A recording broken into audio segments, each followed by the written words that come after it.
చిన్నారుల్ని విక్రయించే అంతర్రాష్ట్ర ముఠాను పోలీసులు అరెస్ట్ చేశారు.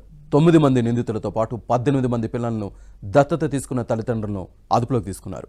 ఈ కేసులో కీలక నిందితులు సోము అమూల్యను అరెస్ట్ చేశారు.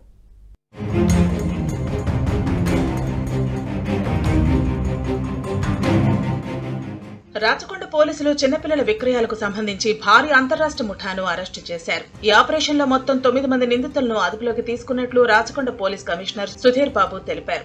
మా ఎస్ఓటీ టీమ్స్ నేరస్తులను పట్టుకోవడం జరిగింది. దాంట్లో గుజరాత్ కనెక్షన్స్ ఈ adoption process illegal just born బేబీస్ని సేల్ చేసే ప్రాసెస్లో మనం నేరస్తులను పట్టుకున్నాం.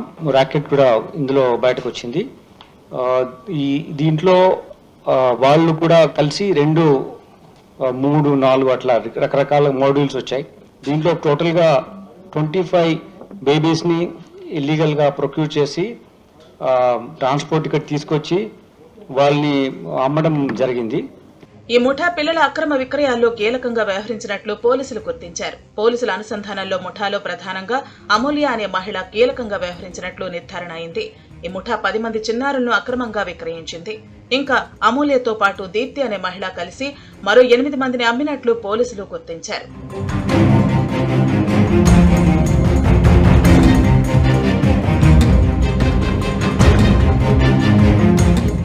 మగ శిశువులను 4 లక్షల నుంచి 6 లక్షల మధ్య అమ్మకాలు జరిపారు.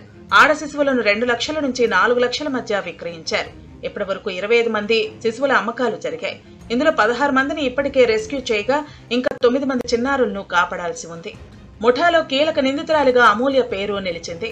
ఆమె అసలు ఆశా వర్కర్ గా పనిచేస్తూ ప్రస్తుతం ఆజాంపుర యూపీహెచ్సిలో విధులు నిర్వహిస్తోంది. ఈ చిన్నారుల దత్తత లీగల్ ప్రాసెస్ ద్వారా జరగలేదు. చట్ట విరుద్ధంగా అక్రమ లావాదేవీల ద్వారా పిల్లలను విక్రయించారని పోలీసులు తెలిపారు.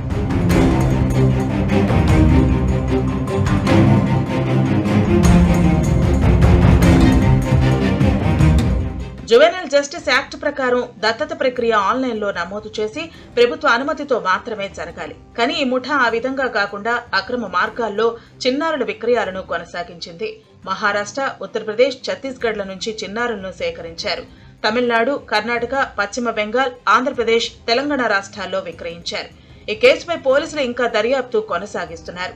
చిన్నారుల అక్రమ విక్రయాలకు పాల్పడుతున్న నిందితులపై కఠిన చర్యలు తీసుకుంటామని తెలిపారు.